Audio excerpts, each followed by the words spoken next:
There was that one place I always thought about, and I just wanted to be there with you. The place that no eye has ever seen, the place that no heart has ever perceived. I had a great feeling inside of me. Assalamualaikum warahmatullahi wabarakatuh.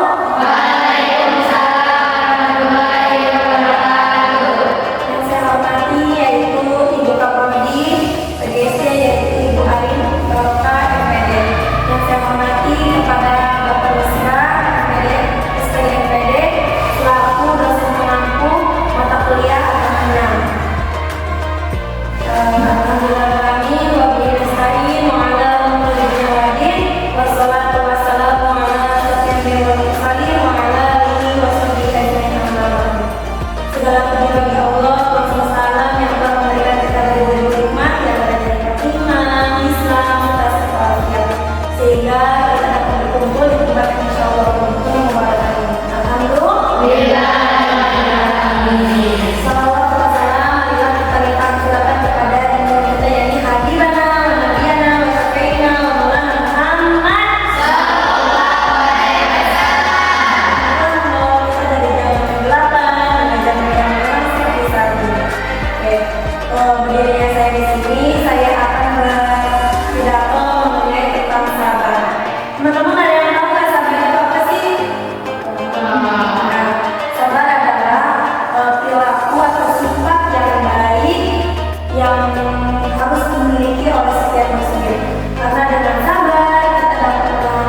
dan nggak bisa sabar, nggak bisa mengelola emosinya, akhirnya dia merasa gak betah, terus bilang ke orang tuanya pengen pindah gara-gara pergaulannya jangan sampai kayak gitu ya.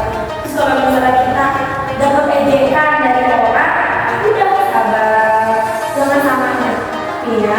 Oh, siapa yang mau masuk surga? Dengan cara apa? Allah itu membenci perdebatan. Kalau misalnya kedua-duanya itu egois, itu gak akan dapat surga. Tapi kalau misalnya Siti nih, Siti sabar, nggak ada temannya yang egois, Siti nggak apa ya, nggak adu argumen, nggak adu mulut. Itu Siti salah satu, pada Siti lemah atau Siti kalah, enggak. Karena Siti ingat Allah itu membenci perdebatan, ya. Jadi ya udah, biar